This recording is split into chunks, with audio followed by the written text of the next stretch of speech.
안녕하세요. 웅진 싱크빅 선생님들 너무너무 반갑습니다. 저는 초등영어 로드맵 특강 강의를 맡은 김지원입니다. 안녕하세요.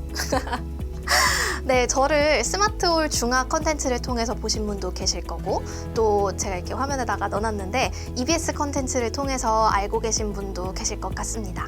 네, 그렇게 다양한 회사와 방송에서 약 한 30개 정도의 회사와 방송에서 다양하게 영어 강의를 하고 있고요. 오늘은 특히나 제가 주로 강의하는 초등과 중등 라인 관련해서 그 연결 지점, 그리고 초등 영어의 전반적인 로드맵을 설명을 드리려고 합니다.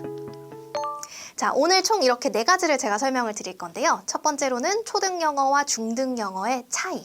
이 차이를 일단은 인지를 하셔야 초등학교 때 아이들을 어떻게 가르치면 되겠구나라는 감이 잡히기 때문이고요. 그 다음에 두 번째는 중학교에 갔을 때 아이들이 영어를 어떻게 평가를 받는지, 그러니까 내신 시험이죠. 내신 시험의 방식과 그걸 수능 영어까지 연계했을 때 어떤 또 방향성이 나오는지도 체크를 해드릴 겁니다. 자, 그리고 세 번째, 사실 가장 중요한 파트죠. 초등 영어 로드맵, 초등학교 1학년부터 6학년까지 이렇게 순차적으로, 그리고 예비 중등까지 쭉 제가 이때는 어떤 걸 위주로 학습하셔야 되고 어떤 것들을 강조해 주시면 좋다라는 점들을 전달해 드릴 예정입니다. 자, 그리고 마지막은 학생 유형별 지도 포인트입니다. 학습 지도 시 유의할 점이나 학습 동기를 유발하는 방법들에 대해서 영어 교수법 이론에 입각해서 간단하게 설명을 드릴 예정입니다. 자, 우선 가장 처음이 초등 영어와 중등 영어의 차이를 제가 설명을 해드리겠다고 했는데요. 뭔가 적어놨죠, 제가. 하나씩 조금 말씀을 드려보면, 우리가 초등 영어 때는 기본적으로 교과 과정 자체가 TPR이라고 해서 Total Physical Response 라고 부르죠. 뭔가 신체 활동이나 정말 흥미를 유발하는 그런 다양한 액티비티를 위주로 영어를 학습을 하게 됩니다. 그리고 당연히 초등이기 때문에 중등에 비해서는 학습량은 적을 수밖에 없고요. 또한 수업 시간이 조금 그래도 유연하게 적용이 되는 편입니다. 이때 유연하다는 건 뭐냐면요. 이 시간에 꼭 뭔가 이 교과서의 이 분량만큼을 끝내서 시험을 봐야 돼. 이런 것들이 초등 영어엔 존재하지 않고 담임 선생님이나 영어 특화 선생님의 재량에 따라서 뭐 어떤 시간에는 게임 같은 걸 진행할 수도 있고 어떤 시간에는 뭐 조별 역할놀이 같은 걸 진행할 수 있는 그런 유연한 수업이 또 된다는 게 특징이고요. 그 다음에 담임 선생님 중심 교육 또한 초등 영어에 빠질 수 없는 특징이죠. 뭐 학교에 따라서는 영어 특화 선생님이나 원어민 선생님이 존재하시기도 합니다만 그 또한 한 선생님이 쭉 가르치는 방식을 고수한다는 점에서 초등 영어의 특징이 또 있겠습니다. 자, 이게 중등으로 넘어가면요. 사실 아이들은 거의 약간 엄청난 대지진이 일어나는 것만 같은 그런 좀 충격을 맞닥뜨리게 되는데요. 일단 교수법의 방향 자체가 TPR과는 거의 정반대에 있는 GTM으로 변환이 되기 때문입니다. 제가 Grammar Translation Method라고 적어놨는데요. 사실은 영어 교수법 이론에서 가장 처음 등장하는 교수법이기도 합니다. 뭔가 제2외국어로서의 영어를 배울 때 이만큼 효율적인 방법이 없다라는 그런 기조 아래에 일단은 기본적인 문법 패턴 같은 걸 익히고 그거를 A 언어라고 하죠. 모국어로 바꿔보면서 영어를 조금 학습에 걸맞게 받아들이게 되는 게 바로 중등 영어의 방식이고요. 당연히 그래머 같은 게 들어가기 때문에 학습량 엄청나게 늘어납니다. 제가 이따가 보여드리겠지만 교과서에 나오는 그 지문의 길이 그리고 본문의 양 자체가 정말 폭발적으로 늘어나거든요. 그래서 이 부분도 아이들이 많이 놀라는 부분이고요. 뭐 학교 생활적으로 본다면 빠른 등교와 늦은 학교, 당연히 아이들이 좀 체력적으로 힘든 또 이슈가 있겠죠. 그리고 중등은 또 과목별로 선생님이 다 따로 존재한다는 특징이 있습니다. 경우에 따라서는 영어 선생님이 2분이 들어오시는 학교도 있어요. 네, 뭐 대부분은 한 분이 그냥 한 반에 맡아서 하시지만 한 반을 한 분이 맡아서 하시더라도 예를 들면 1반부터 뭐 한 6반, 7반까지 있다고 했을 때 1, 2, 3반 선생님과 4, 5, 6반 선생님이 다르다는 또 특징이 있죠. 그렇게 그 특징을 적용을 해가지고 또 내신 대비를 하려면 어떻게 해야 되는지 나도 설명을 드릴 거고요. 그리고 수행평가가 또 굉장히 중등 영어는 중요합니다.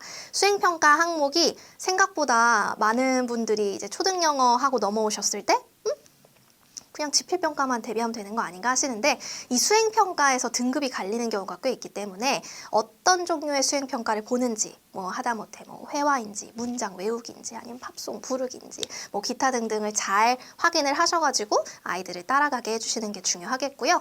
등급제와 내신 시험이 도입된다는 건 뭐 너무나 많이들 알고 계시는 큰 차이가 되겠습니다. 그래서 전반적으로 이 두 개의 차이를 봤을 때 현격하다 느껴질 정도의 차이이기 때문에 조금 미리 알고 들어가시는 게 초등영어 학습에 도움이 되실 것 같아요. 자, 이개정교과라고 해서 내년부터는 이제 영어 교과도 이개정교과에 해당이 되게 되죠. 왜냐하면 영어를 3, 4학년부터 배우기 때문입니다. 그리고 중학교 1학년 또한 내년부터 이제 개정이 2학년도부터 개정이 되게 되는데요. 자, 일단 2학년도 개정의 주요 쟁점 같은 경우는 고교학점제와 융합형인제 그리고 디지털과 AI에 관한 언급량이 증가됐다는 데 있습니다. 전체적으로 한 400페이지 정도 되는 영어과 2학년도 개정 사항을 쭉 정리해 보면요. 결국은 하나로 귀결됩니다. 스스로 찾고 생각하고 도전하는 인재를 키워내겠다라는 의지가 되게 많이 보여요. 그렇기 때문에 뭔가 수행평가가 조금 더 많이 현장에서 반영이 될 것 같다라는 얘기도 있고요. 그리고 지필평가에서도 서술형의 비중이 조금 더 늘어나는 게 아닌가 하는 시선도 있습니다만 이거는 이제 시험 문제가 나와봐야 교과서가 나와봐야 조금 더 정확해질 것 같습니다.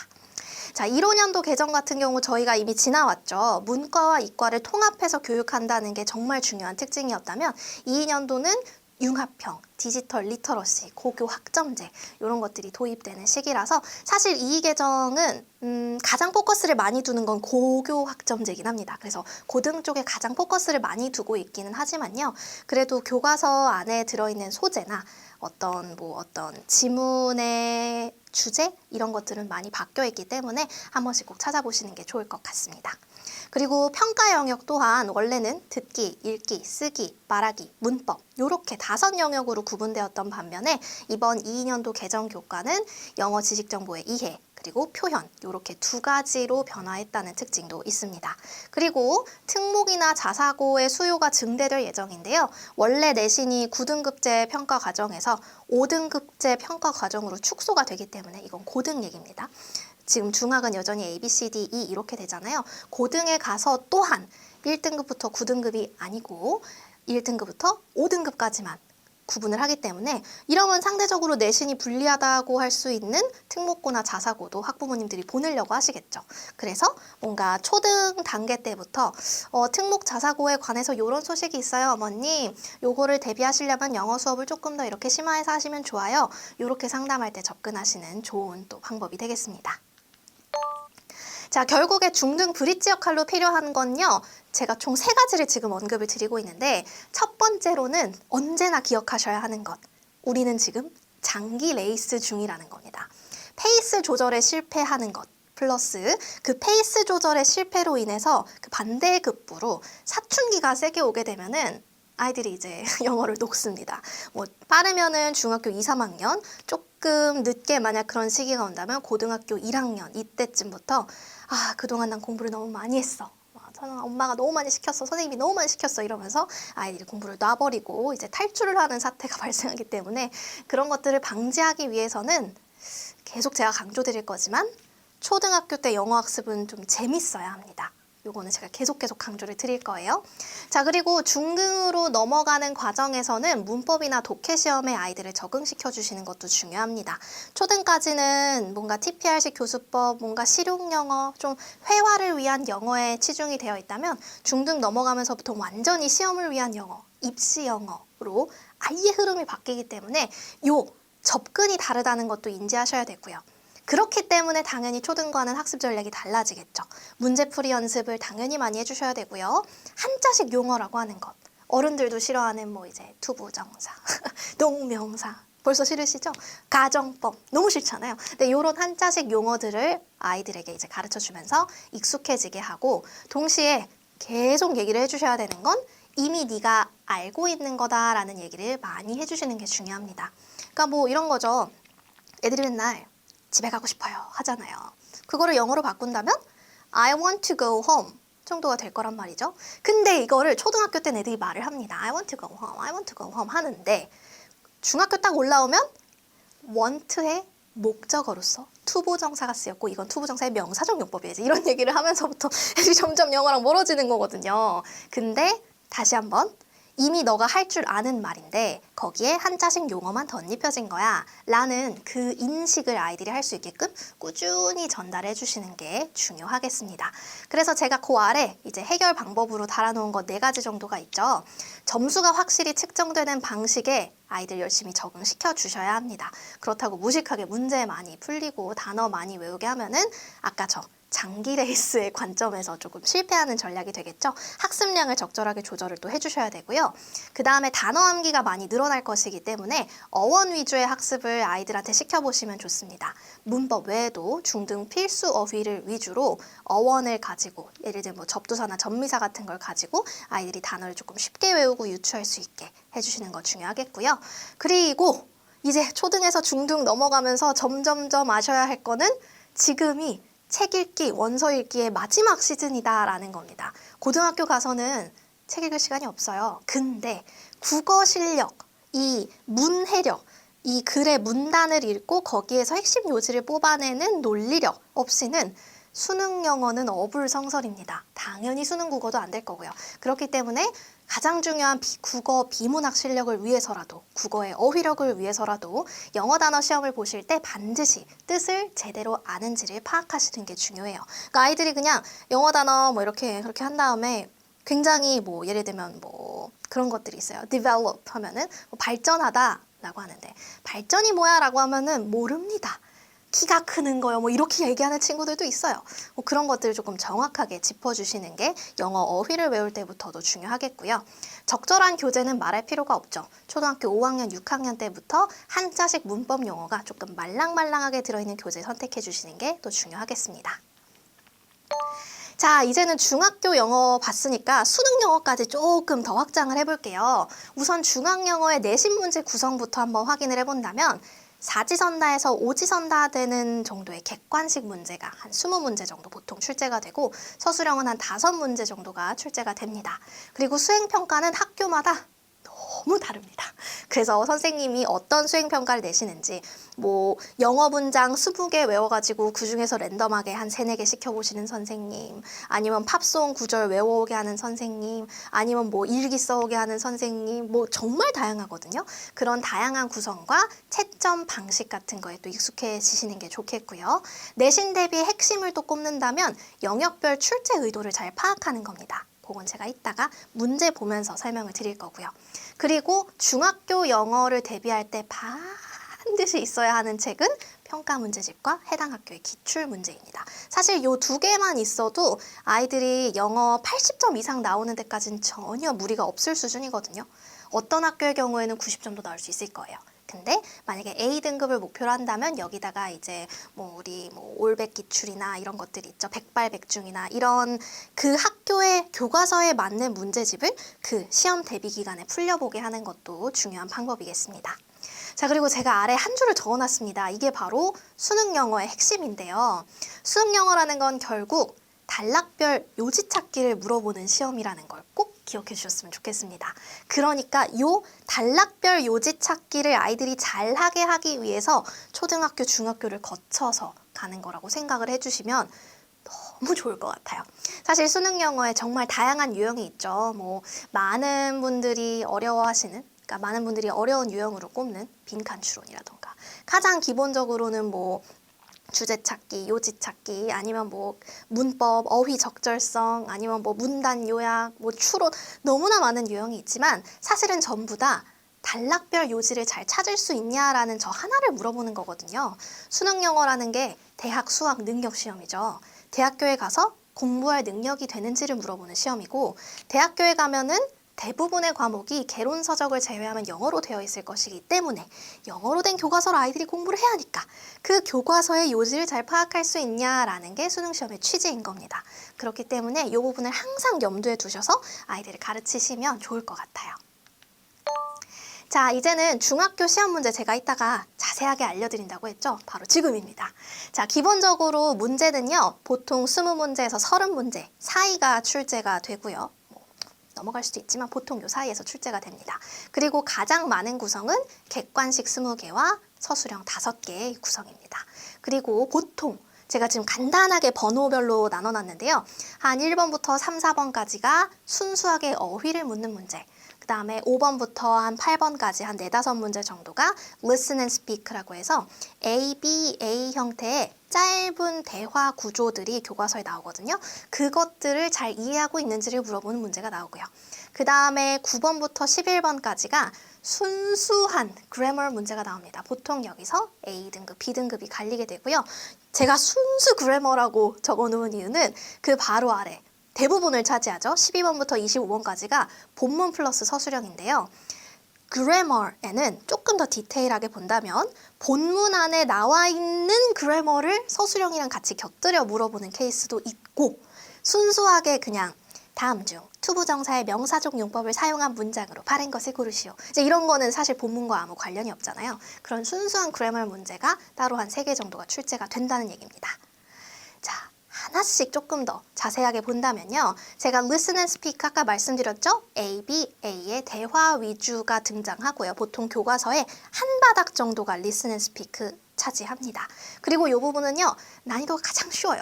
왜냐면 A, B, A 자체의 문장이 짧잖아요. 그리고 뭐 주제도 사실 되게 정해져 있거든요. 예를 들면 뭐 모르는 길 물어보기 아니면은 상대방에게 사과하기 이런 것들로 이제 A, B, A 대화가 나오기 때문에 상대적으로 표현이 짧고 그래서 그런 것들은 아이들이 처음에 이제 하위권 친구들이 점수 올리기에 용이한 영역 중에 하나가 되겠다. 라고 생각하시면 되겠고요. 주요 출제 유형으로는 대화 흐름을 나열하는 유형이 있습니다. 제가 A, B, A라고 했죠? 근데 그거를 순서를 막 섞어 놓는 거예요. 예를 들면 길 찾기에 Listen and Speak를 우리가 배웠다면 뭐 A, B, A 이렇게 뭐 길은 뭐 예를 들면 소방선 어떻게 가요? 직진해가지고 우회전하세요. 뭐 이렇게 대화가 돼야 되는데 대뜸 갑자기 직진해서 우회전하세요. 소방선 어떻게 가요? 이 순서가 되면 안 되니까요. 그런 것들을 물어보는 게 저 파트입니다. 자, 그리고 보캐블러리 파트 같은 경우는 제가 한두 문제 정도 출제라고 했는데 요즘은 한 3문제까지도 보시는 것 같고요. 평가 문제집에 단원별로 정리되어 있는 단어 그리고 학교 프린트물 자세히 보시면 되고 단순하게 한 단어를 내시기보다는 수거를 출제하시는 비중이 높습니다. 뭐 예를 들면 수거라고 하면 뭐 이런 것들이 있죠. 뭐 depend on, 뭐뭐에 의지하다, 뭐 이런 것들 있잖아요. 뭐 go out with 누구누구와 함께 나가다, 뭐 데이트하러 가다 이런 것들을 묶어가지고 물어보는 비중이 높습니다. 그리고 주요 출제 유형은 밑줄 친 부분의 의미가 틀린 것을 고르시오 뭐 이런 것들로 많이 나오게 되고요. 자, 그래머 가장 어려워하면서 A등급이 갈리는 포인트다 말씀드렸죠. 주요 유형으로는 보기와 같은 용법 찾기 아까 전에 다음 중 투부정사의 명사적 어쩌고 저쩌고 그게 바로 저거고요. 밑줄 친 부분이 어색한 문장을 고른다던가 서술형 파트도 여기서 많이 출제가 됩니다. 자, 그리고 본문은 가장 많은 문제가 출제가 되는 곳이고요. 50% 이상이 기본이고요. 많은 경우에는 전체 시험 문제 70%까지도 차지를 합니다. 주요 출제 유형은 내용을 물어보는 문제. 이 본문의 내용으로 옳지 않은 것 이런 것들 물어보게 되고요. 빈칸을 뚫어놓고 맞는 단어를 찾는 문제들도 많이 나옵니다. 이때 빈칸은 문법이 될 수도 있고 중요한 어휘가 될 수도 있습니다. 자, 서술형 같은 경우가 사실은 또 많은 학생들이 학원을 찾게 되는, 선생님을 찾게 되는 대표적인 유형인데요. 가장 실수하기 쉽고요. 상위권과 중위권을 가르는 문제들이 여기서도 많이 출제가 됩니다. 학교나 학군 따라서 난이도는 사실 정말 천차만별이에요. 서술형은 제가 요 강의를 준비하면서도 그리고 선생님들 티칭 준비하면서도 한 학교 시험 문제를 60개 정도 봤거든요. 근데 정말 너무너무 서술형의 난이도는 천차만별이고 또 어떤 학교는 부교재까지 쓰는 경우들이 있어서 요거는 그 자기가 이제 뭐 다니는 지역 아니면 운영하는 그 학원의 지역의 학교에 따라서 가주시는 게 제일 중요할 것 같고요. 그래도 유형을 3개를 알려드리면 첫 번째는 틀린 부분 고쳐쓰기. 그러니까 문장이 있어요. 그 다음에 다음 문장에 틀린 부분을 바르게 고쳐 쓰시오. 뭐 이렇게 나오면 아이들이 전체 문장을 고쳐 쓰게 되는 거고요. 이 고쳐 쓰기 할 때 중요한 점은 문장의 첫 시작 대문자. 그 다음에 끝날 때 마침표, 쉼표 이런 거 빼먹지 않고 느낌표, 물음표 빼먹지 않는 것들 굉장히 중요한 또 파트가 되겠습니다. 자, 그리고 두 번째로 서술형 많이 나오는 유형은요. 순서 배열이나 단어 변형 같은 것들이 많이 나옵니다. 그러니까 요 단어들이 막 섞여 있어요. 근데 요거를 맞는 어순으로 배열을 하되 문법에 맞게끔 배열을 해라. 그래서 동사를 그냥 동사 원형을 주는데 뭐 해당 과가 현재 완료를 배웠다면 그 동사 원형을 현재 완료로 변환시켜서 문장을 완성하는 그런 것들을 또 출제를 하게 되고요. 그 다음에 고난도 문제 유형은 제가 아까 말씀드렸죠. 진짜 학교마다 너무 다르다고요. 어려운 학교의 경우에는 일단 기본적으로 배운 문법 플러스 아예 학생들이 처음 보는 새로운 문장 플러스 그거를 바꿔쓰기까지 해야 되는 문제도 출제를 합니다. 이럴 경우에는 학교 프린트나 부교재의 중요도가 압도적으로 높아요. 자, 이번에는 실제 기출문제를 제가 한번 보여드리면서 설명을 해드릴까 합니다. 자, 1학년 1학기 실제 기출이고요. 보시게 되면은 1번부터 4번까지가 Listen and Speak에 해당하는 게 여기는 나왔습니다. 아까 말씀드렸죠? ABA의 대화 구성이고 가장 쉽게 적용할 수 있는, 가장 쉽게 아이들이 좀 공부를 해나갈 수 있는 파트입니다. 지금 유형을 보시면요. 대화 흐름에 맞는 순서 배열이 있고요. 대화 맥락에 어색한 문장 고르는 것도 있고요. 또 그 맥락에 적절한 단어를 넣는 문제도 있고요. 내용 일치 불일치 문제도 있습니다. 지금 보시게 되면 대화가 조금 길잖아요. 이럴 경우에는 이 전체적인 대화를 다 읽고 이 대화를 잘 이해하고 있는지 측면에서 내용 일치 불일치를 물어보는 겁니다. 자, 그리고 이 학교 같은 경우는 보캐블러리가 한 문제가 출제가 됐는데 사실 요 뒷부분에도 조금 나오긴 해서 한 문제에만 있는 건 아니에요. 근데 수거가 주로 출제가 되고 이 문제 같은 경우는 매우 쉬운 편입니다. 자, 지금 보시면 6번도 보캐블러리 문제예요. 근데 굉장히 특이하죠. 자, 보캐블러리 파트 같은 경우는 정해져 있는 교과서 내의 단어 그리고 학교 프린트물의 단어들 안에서 나오게 되는데요. 이 학교 같이 이렇게 크로스워드 퍼즐이나 신경향으로 출제하시는 경우도 꽤 있기 때문에 일단은 단어 자체를 잘 알아야 돼요. 그러니까 헷갈리게 되면 이런 신경향의 문제는 아이들이 오답률이 높아지겠죠. 자, 이 문제 굉장히 어려운 편이었으나 영영풀이를 학교에서 프린트로 줬을 경우에만 출제가 되는 그런 유형입니다.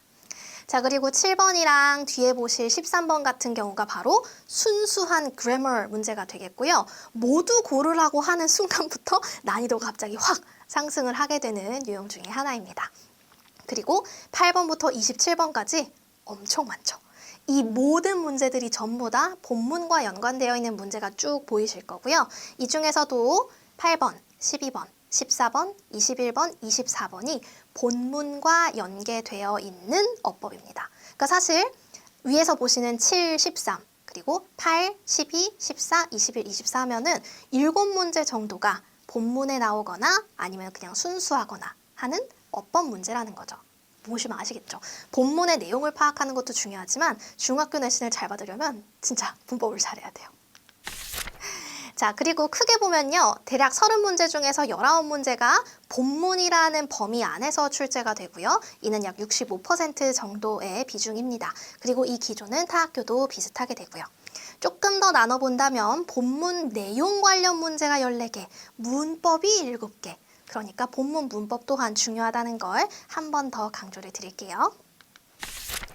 자, 그리고요. 19번, 28번, 29번, 30번이 바로 서술형 문제였습니다. 서술형 중에서는 19번이 가장 고난이도에 해당하는 유형입니다. 본문 전체의 내용을 당연히 잘 알고 있어야 되고요. 문장의 한글 해석도 정확하게 알아야 되고요. 주요 문장은 영어로 문장을 통으로 전부 외웠어야지만이 대응이 가능했던 유형입니다. 그래서 19번은 사실은 뭐 100점이냐 아니면 하나 틀리냐를 가르는 그런 문제였다고 생각하시면 될 것 같고요. 28, 29번 같은 경우는 중상 정도의 난이도, 30번은 상 정도의 난이도입니다. 특히나 30번은 형태 변형 조건이 있기 때문에 아이들이 헷갈릴 수가 있고요. 자, 그리고요. 요 학교의 서술형 문제 같은 경우는 지금 시험지를 보시면 친절해요. 칸을 다 줬어요. 요 칸에 뭔가 몇 단어가 들어간다 이런 거를 다 줬기 때문에 문장 부호를 사용하는 거에서 조금 자유롭다. 즉 아이들이 물음표를 안 썼거나 마침표를 안 했거나 문장의 첫 시작을 대문자로 안 했거나 이런 것들 때문에 점수가 깎일 여지가 조금은 줄어든 것이죠. 그러나 아까도 말씀드렸다시피 이렇게 칸을 주는 게 아니라 통문장을 줬을 경우에는 이 아이들의 문장 보호 사용 유의하셔야 되고요. 하나 더 또 통문장 할 때 많이들 틀려하는 게 another 같은 친구들, 아니면은 이렇게 복수, 명사의 복수나 아니면 동사 끝에 s 붙이는 거, 시제 이런 것들 꼭 조심해가지고 쓸 수 있도록 해주셔야 됩니다. 당연히 글씨를 또박또박 쓰는 연습은 기본이에요. 뭐 되게 지렁이 기어가는 글씨로 이게 V인지 아니면 U인지 헷갈리게 쓰게끔 하시면 당연히 그건 안 됩니다. 자, 그리고 고등까지의 차이 한 번 더 짚어드린다면요. 자, 일단은 요 세 가지 기억하시면 좋아요. 요거는 사실은 학부모님들 상담할 때 참 좋을 만한 내용입니다. 자, 중등이나 고등이나 문법의 차이가 있을 것이다 라고 많이들 생각하시는데요. 교과서 목차 쭉 보시면은 고등과 교과서 목차가 거의 똑같습니다. 진짜 똑같아요. 이미 중1부터 중3까지 해서 맨 처음에 나오는 비동사부터 맨 끝에 나오는 가정법까지 전부 다 완성을 하게 돼요. 중등 때. 그렇기 때문에 문법의 차이는 없다고 보셔야 되고, 다만 고등에 올라가서 독해 지문의 단어가 좀 아카데믹해지는 차이가 있습니다. 그러니까 소재가 어려워지는 거예요. 갑자기 뭐 약간 자기소개 글 이런 거나 아니면은 뭐 그냥 세상의 신기한 동물들 이런 게 중등 때 나왔다면 고등에 가서는 칸트의 철학 뭐 이런 거 갑자기 나오는 거예요. 그런 것들이 조금 있을 뿐이지 전체적인 문법은 차이가 없다. 문법은 중앙영어 문법이 전부다라는 거. 그리고 국어 실력 없이는 입시 영어의 성공은 불가합니다. 요거를 학부모님들한테도 자주 주지를 시켜주세요. 그래서 초등 단계에서부터 원서 읽기 수업을 할 때 AR 지수가 뭐 몇 점대 책을 1년에 몇 권 이상 읽힐 거예요 라는 제안을 드렸을 때 그렇게 많이요? 라거나 이걸 언제까지요? 라는 말씀이 안 나오게끔 국어 실력과 이 원서 읽기의 실력은 가장 기본 중에 기본이다. 요거를 꼭 강조를 하면 좋겠습니다. 특히나 국어 정말 중요합니다. 제발 영어 선생님이시더라도 국어의 강조를 꼭 좀 주셨으면 좋겠어요. 자, 그리고 범위가 없다는 것도 고등 영어에 가면은 마주하는 차이인데요. 교과서나 부교재의 지문들이 범위일 뿐 문법 진도라는 거에 범위가 없다는 게 고등 내신의 또 차이입니다. 즉 전체를 알아야 한다는 거예요. 그래서 이런 것들을 다 잘 알려면 초등 때 이런 걸 하고 중등 때 문법을 다져서 고등 때 올라가면 이렇게 쭉쭉쭉 설명이 또 가능해지겠죠. 자, 그럼 이제 초등 영어 로드맵 본격적인 시간입니다. 가장 중요한 시간이겠죠. 자, 일단 제가 맨 처음에 강의할 때도 한번 강조를 드렸듯이 초등 영어의 가장 중요한 키워드 제가 위에 적어놨죠. 초등 때 영어는 재밌어야 합니다. 제발 재밌게 해주세요. 물론 아이들이 영어 자체를 재밌게 즐기게 하기 위한 다양한 방법들이 있으니까 그것도 제가 소개는 해드릴 거고요. 제가 이렇게 피라미드 구조를 하나 보여드리고 있는데요. 일단은 초등 영어의 가장 베이스는 아이들의 흥미와 재미를 잃지 않게 하는 것입니다. 물론 숙제를 안 낼 수는 없어요. 물론 아이들이 뭘 안 해와서 싫은 소리를 안 할 수는 없어요. 하지만 그럼에도 불구하고 아이들이 나 영어 공부는 진짜 이제 하기 싫어. 영어 하면 딱질색이야. 맨날 단어 시험 봐 최악이야. 이런 얘기가 안 나오게끔 해주시는 게 가장 중요합니다. 왜냐하면 이때의 공부 정서, 이때의 영어 감정이 쭉 올라가가지고 이후의 수능 더 나아가서는 성인이 돼서 대학을 가서 취업을 할 때까지 영어를 대하는 태도가 되기 때문입니다. 지금 사실은 뭐 보고 계시는 분들 중에 만약에 내가 영어 울렁증의 경험이 있다, 회화가 좀 힘들다 하시는 분들은 공감하실 거예요. 이 감정이라는 게 얼마나 중요한지 말이죠. 자, 그리고요. 이 재미가 기본이 되어야지 공부에 대한 감정, 영어에 대한 감정이 좋게 유지가 될 거고요. 비로소 그래야만이 영어, 우리가 맨 마지막에 입시의 마지막 꼬리 라인까지 갈 수 있는 그 영어의 완성점이 되게 됩니다. 자, 아래 또 제가 적어놨죠. 레이스는 길다. 이 얘기 제가 계속 드립니다. 레이스가 길기 때문에 재밌어야 돼요. 긴 레이스를 계속 스파르타로 갈 수는 없어요. 초등 때부터 스파르타로 교육하는 거는 저는 정말 당장 이 아이가 뭐 해외 나가가지고 부모님 따라서 어디 주재원 가가지고 국제학교에 가야 된다 이런 게 아닌 이상 초등 때 스파르타는 좀 지양하시는 게 좋지 않나 하는 생각이 듭니다. 자, 그리고요. 초등 영어의 로드맵을 설정을 하실 때 학부모님들이랑 얘기를 많이 하셔서 이 아이가 영어를 공부하는 이유를 한번 파악해 보시는 게 중요할 것 같아요. 제가 이제 선생님들 특강이나 학부모님들 특강을 다녀보면 의외로 많이 나오는 질문이 아이의 진로와 관련해서 영어가 어떤 역할을 할 것인가 이런 질문이거든요. 뭐 예를 들면 이런 거예요. 선생님, 저희 아이는요, 국제학교를 다닐 거예요. 근데, 뭐 이런 중학교에서 하는 이런 문법 용어가 있는 한자식 용어, 이런 걸 해야 되나요? 이렇게 물어보시는 경우도 있고요. 선생님, 저희 아이는요, 수능은 모르겠고요. 뭔가 저는 그냥 아이가 영어를 편하게, 영어 회화 자체를 편하게 해서 해외에 나가서나 일할 때 좀 영어 자체를 유용한 도구로서 사용했으면 좋겠어요. 뭐 이런 분들도 계시고요. 세상에는 꽤나 다양한 학부모님들과 다양한 니즈가 존재합니다. 그러면 그거에 맞게 조금씩은 로드맵을 수정을 해가셔야 되겠죠. 근데 또 막상 얘기를 나눠보면 정말 일부의 학부모님을 제외하고는 결국은 대학교가 중요하긴 합니다. 그러면 우리가 실용영어를 이것만 파고 입시영어는 아예 안 하고 할 수는 없는 거겠죠. 그래서 실용영어와 입시영어의 밸런스를 잘 맞춰주시는 게 초등 때 중요해요. 왜냐면 엄마들이 우리 아이가 말을 좀 유창하게 했으면, 뭔가 영어 자체를 문법에 얽매이지 않고 편하게 했으면, 발음도 좋게 했으면 이라고 생각하시면서도 동시에 이제쯤 한 초등학교 5학년 정도 되면 이제 문법 할 때 되지 않았나? 이 생각을 동시에 하시거든요. 그래서 이 밸런스를 선생님들이 잘 맞춰주시는 게 중요하다. 그리고 제가 방금 한 얘기를 학부모님들께 똑같이 해주세요. 다들 이런 고민 똑같이 하신다고요. 그러면은 뭔가 조금 더 마음이 열리는 계기가 될 것 같습니다. 자, 초등 1, 2학년부터 제가 설명을 자세하게 드려볼게요. 우선 1, 2학년 때는 학교 정상 교육과정 안에는 영어가 없습니다. 그쵸, 아직도 3학년이 되어서야만 영어를 시작하는 현재의 상황인데요. 근데 꽤나 많은 뭐 유치원이 됐건 아니면 영어 유치원이 됐건 아니면은 뭐 그냥 일반 유치원 어린이집에 다니면서 영어 학원을 다닌 케이스가 됐건, 아이들이 초등학교 올라갔을 때 알파벳은 이미 떼고 이제 뭔가 이미 영어 공부를 시작하고 있는 분위기가 많이 형성이 되어 있죠. 자, 이렇게 시작 단계에 있는 아이들은 IP, 흥미도가 높은 IP를 잘 활용을 하시는 게 제일 좋습니다. 쉬운 그림책이나 동화, 그리고 아이들이 좋아하는 애니메이션 요소 같은 것들을 활용을 해가지고 학습의 흥미도를 높여주는 게 중요하고요.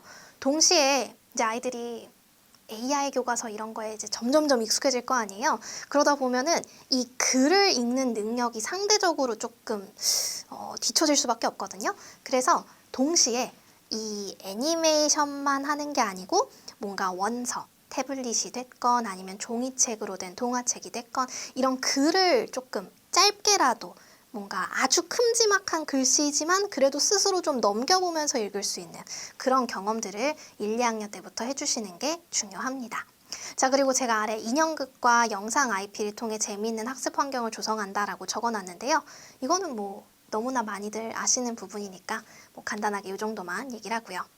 팝송도 요즘 굉장히 핫합니다. 뭐 원래도 핫했지만 지금도 핫하고, 초등학교에 바뀌는 교과서에도 노래로 영어, 챈트로 영어를 배우는 영역이 상당히 많거든요. 그래서 그런 재미있는 챈트나 아니면 아이들이 좋아하는 뭐 디즈니의 OST 같은 걸 활용해서 즐겁게 영어를 익힐 수 있도록 하는 게 포인트가 되겠습니다.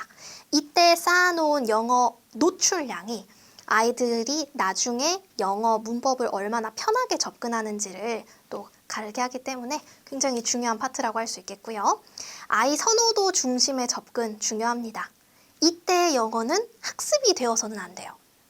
아이들이 영어를 공부한다 라는 느낌을 갖기보다는 영어로 논다 라는 느낌을 갖도록, 영어를 단순한 학습이 아니라 재미있는 활동으로 인식하도록 만들어주시는 게 중요하겠습니다. 자, 효과적인 교수법은요, 기존의 지금 초등 교과서의 기조에 맞게 TPR식 교수법이라고 해서 수업 시간에 좀 돌아도 다니고 발표도 많이 하고 그다음에 노래도 부르고 서로 역할극도 하고, 이런 방식의 수업법을 활용하시는 게 가장 좋을 것 같고요. 문법 용어는 사용하지 않고 자연스럽게 스며들도록 문장 노출량 자체를 높이는 게 중요합니다. 그리고 제발 초등학교 1, 2학년 학습을 하실 때 기다려주세요 야 합니다. 이거는 학부모님들도 마찬가지고 선생님들도 마찬가지예요. 이렇게 한 2년이나 영어 노출했는데 얘는 왜 아웃풋이 빵빵 안 터지는 거야? 아마 그런 조급한 마음으로는 될 일도 되지가 않습니다. 우리 아이가 한국어를 유창하게 하는데도 지금 8살이라면 뭐 한 5년은 걸리지 않았을까요? 영어는 지금 그거보다 훨씬 안 쓰죠. 근데 영어를 바로 유창하게 하기를 바란다는 것 자체가 어불성설이에요. 그런 조급함이나 욕심을 계속 내려놓을 수 있도록 학부모님을 독려하는 것도 이 시기에 중요합니다. 자, 이제 3, 4학년이 되면요. 조금은 영어에 아주 약간의 독해, 학습 요소가 들어가는 느낌이 있는데요. 자, 노출과 흥미는 계속 지속해 주시되 이때에는 다독, 책을 많이 양치기로 승부를 한다고 봐도 과언이 아닙니다. 이때 다독 굉장히 중요해요. 자, 다독이라는 거 아래 책 읽기와 음원 병행 전에 AR 지수 도서부터 한번 볼게요. AR 지수 대략 2점대에서 4점대 사이, 뭐 아이의 성향에 따라서는 그거보다 낮아도 되고 높아도 됩니다. 그 정도의 도서를요, 이 2년 동안 최소 700권 이상은 읽는 거를 목표로 잡아주세요. 그리고 이런 목표가 생기면 학부모님들 흐뭇해합니다. 우리 애가 2년 동안 700권이나 읽는다고요? 대박이네요. 막 이러면서 되게 좋아하실 텐데, 사실 700권이 엄청나게 많아 보이지만 하루에 한 권씩 읽는다고 했을 때 1년이면 365권이죠. 2년이면은 충분히 700권은 됩니다. 만약에 여기서 조금 더 아이가 독서를 잘 따라와 준다면 하루에 뭐 어쩔 때는 2권씩도 읽을 수가 있겠죠. 그러면은 뭐 1000권도 채울 수가 있어요. 근데 이때는 최대한 다양한 문장을 많이 읽히는 그런 연습을 해주시는 게 좋고요. AR 지수만을 맹신하시진 말고요. 문장의 구조나 어휘 난이도를 같이 고려해가지고 책을 확인해서 골라주시면 되겠습니다. 자, 그리고 책 읽기와 음원을 병행하는 것 또한 중요합니다. 다독에만 몰두를 하다 보면 상대적으로 듣기에 대한 노출량이 조금 떨어질 수 있는데요. 요즘은 대부분의 동화책과 그림책이 음원을 제공을 합니다. 만약에 없다면 유튜브에 그 책 제목 치면은 원어민들이 읽어준 게 촤라락 나옵니다. 그래서 그런 것들을 같이 들어보면서 병행을 하시면서 청취 능력을 강화하시는 것도 좋은 방법이고요.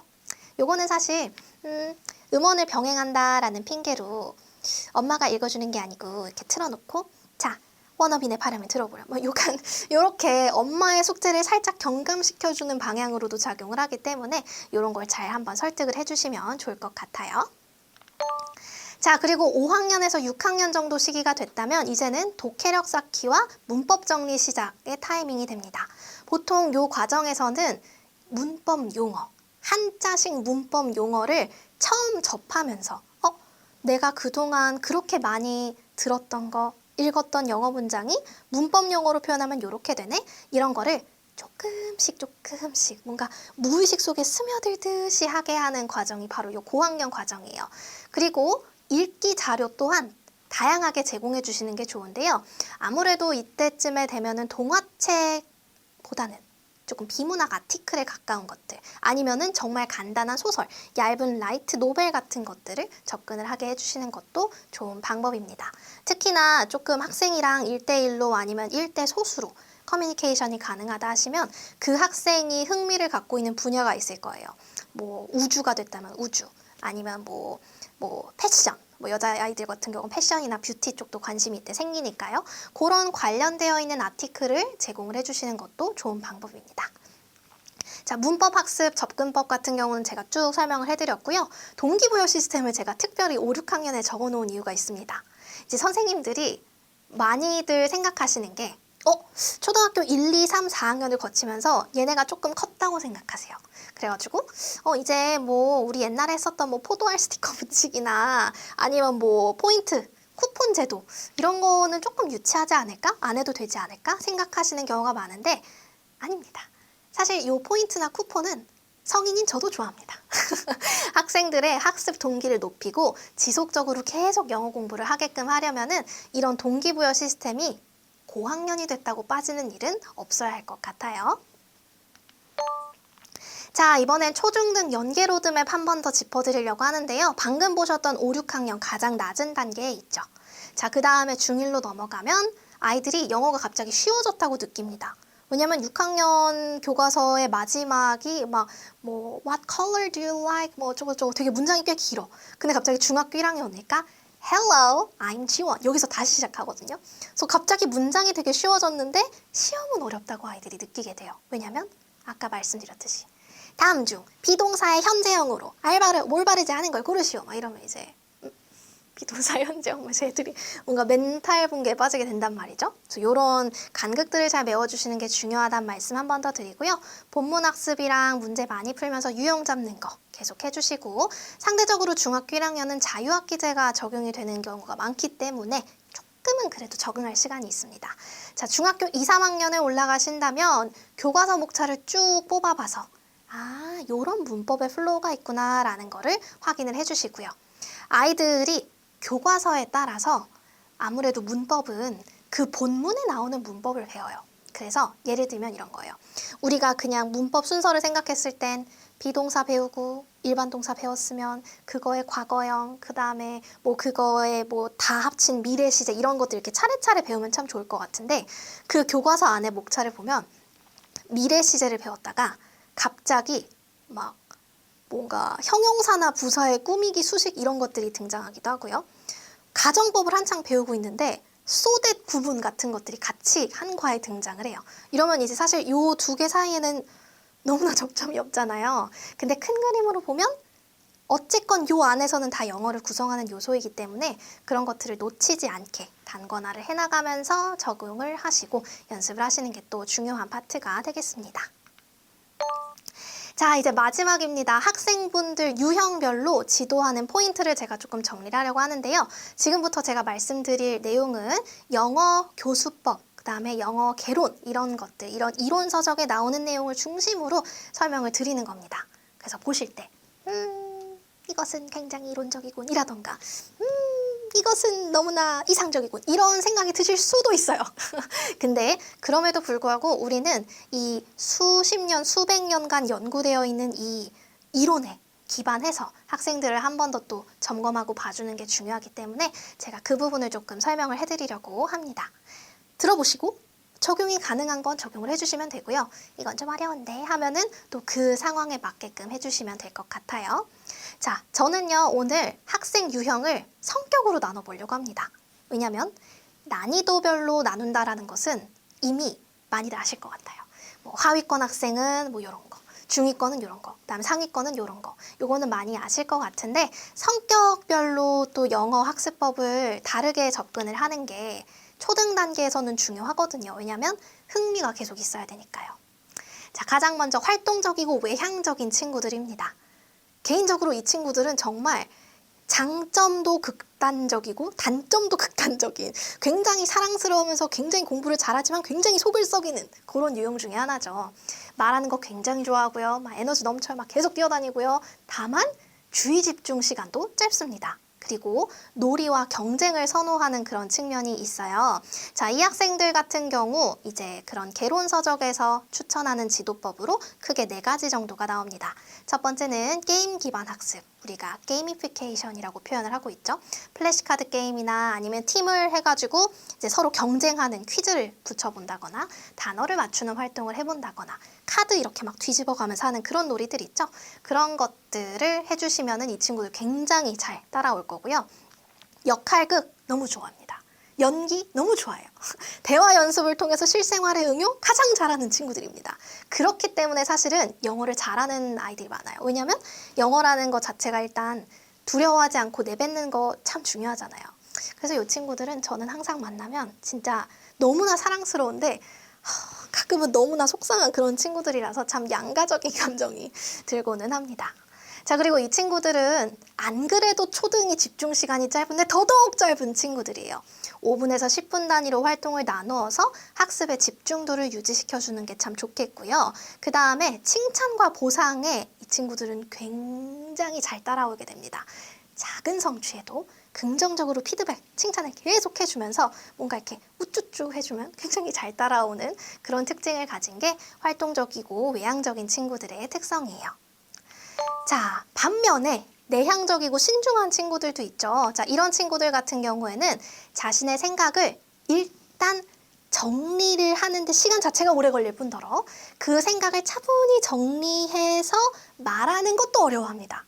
그쵸? 왜냐면 발표한다는 것 자체를 어려워하는 게 요 소극적인 친구들의 특징이니까요. 그러다 보니 그냥 수동적으로 선생님 수업을 듣고 그냥 쓰기 과제를 하고 이런 걸 선호하게 될 거고요. 발표를 두려워하는 성향이 있을 수 있습니다. 자, 이 친구들 같은 경우는요. 뭔가 1대 한 20명 이렇게 하시기보다는 1대1이나 1대 소규모 이렇게 해서 그룹 활동으로 요 안에서 자유롭게 이야기 나누고 요 안에서는 좀 발표를 해나갈 수 있게 그런 좀 부담을 느끼는 그 청중과 대중의 규모를 줄여주는 거죠. 그러면서도 조금씩 말하기 연습을 할 수 있게끔 자신감을 북돋아주는 게 필요하겠고요. 글쓰기와 독서도 이 친구들 잘 따라가는 성향입니다. 아까 전에 활동적인 친구들은 글쓰기, 독서, what? 뭐 약간 실험 막 이럴 수도 있는데 여기 있는 친구들은 조용히 한자 읽어가지고 이렇게 혼자서 이렇게 착착 책을 넘겨보면서 시간을 보내는 걸 좋아하는 친구들이 많아서요. 그런 읽기 자료를 많이 활용을 해주시고 에세이나 영어 일기 같은 거 쓰는 학습법 도입하셔도 좋습니다. 자, 그리고 안전한 환경 제공이라고 하는데 제가 이걸 영어 원문을 그대로 번역을 하다 보니까 조금 무슨 안전을 말하는 거지 싶으실 수 있는데요. 이때 마음의 안전을 말합니다. 틀려도 괜찮아. 이런 분위기를 잘 조성을 해주시는 게 중요하겠고요. 비언어적인 피드백을 활용하시는 걸 추천을 드립니다. 막 아까 전에 첫 번째 유형의 학생처럼 오구 잘한다. 정말 잘하네. 발표도 잘하네. 이렇게 막 어르고 달래고 막 칭찬을 되게 부둥부둥 공개적으로 막 하시기보다는 눈을 맞춰주시고 고개를 끄덕거려 주시고 그 친구가 좀 준비가 된 것 같을 때는 공개적으로 칭찬도 해주시고 하는 방향으로 가시면 좋을 것 같습니다. 자, 마지막으로 호기심이 많고 탐구적인 친구들입니다. 뭔가 이과 성향이 보일 것만 같은 그런 친구들인데요. 이런 친구들 특징, 질문이 정말 많아요.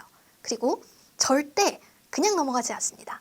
선생님 이건 왜 그래요? 뭔가 이렇게 하나라도 문법을 가르치면 왜요? 왜 그렇게 쓰는데요? 막 해서 이렇게 언뜻 보면 굉장히 협조적이지 않네 이런 친구들인데 사실 그런 질문들과 논리를 그 학생이 납득할 수 있게끔만 설명해주면 누구보다 빠르게 상위권이 되는 아이들이거든요.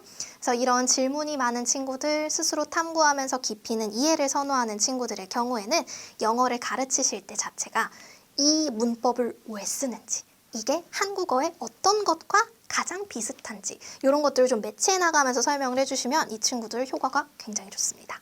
자, 그 외에 지도법 한번 보시면요. 프로젝트 기반이라고 했는데 관심 있는 주제를 정하고 조사를 시키는 것들. 그러니까 뭐 아까 전에 뭐 우주나 패션이나 이런 거 얘기했죠.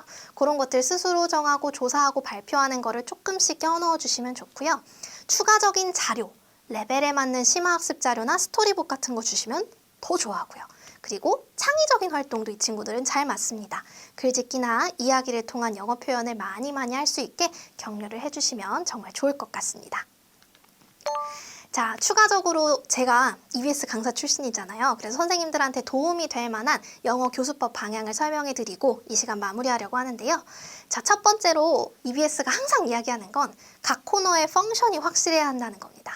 선생님들도 뭐 그게 듣기가 됐건 독해가 됐건 아니면 원서 읽기 아니면 뭐 문법 이런 각 코너마다의 가르침을 주실 때 그것에만 집중해서 할 수 있도록 뭔가 쓰기를 가르치고 있는데 듣기도 같이 이렇게 묻어가면서 듣기 스킬을 가르친다거나 하시기보다는 확실하게 나눠가지고 가르쳐 주시면 아이들이 금방 흡수를 할 거고요. 그래머 학습 플로우 같은 경우는 배워야 하는 이유, 그러니까 이 문법이 왜 쓰이는지, 그 다음에 이 문법에서 가장 중요한 포인트 하나, 그리고 여기에서 학생들이 제일 많이 실수하는 거 하나, 이렇게 해서 정말 원포인트처럼 가르쳐 주시는 게 EBS의 방향성이기도 합니다. 그리고 요걸 보통의 중위권 그리고 하위권 친구들이 가장 선호하기도 하고요. 그리고 영어 강의에 두 가지 유형이 있다. 이것도 항상 나오는 말인데요. 복습형 강의와 예습형 강의가 있습니다. 그 학생이 어떤 성향을 갖고 어느 정도 성적대에 있는지에 따라서 둘 중에서 선택을 해주시면 되겠고요. 강의의 화법, 뭔가 강의력을 높이고 싶다. 이런 고민도 많이들 하시는데 사실 여러분 화법은 배울 수가 없대요. 이거는 저도 맨날 PD님한테 듣고 절망하는 내용 중에 하나입니다. 화법은 그 사람의 말투, 그 말투는 그 사람의 어떤 영혼인 거죠. 타고난 것들이 있다고 하더라고요. 대신에 꺾기를 잘 배우면 학생들을 집중시키는데 도움이 된다고 합니다. 꺾기라는 건 쉽게 말하면 강의하다가 잠깐씩 멈추거나 아니면은 여기서 이런 비유를 든다거나 이런 뭔가 흐름의 전환점을 주는 것들 있죠. 그런 것들부터 연말을 해나가시면은 강의가 훨씬 더 진전이 되더라. 뭐 이런 것들을 많이들 PD님들이 얘기하시곤 합니다.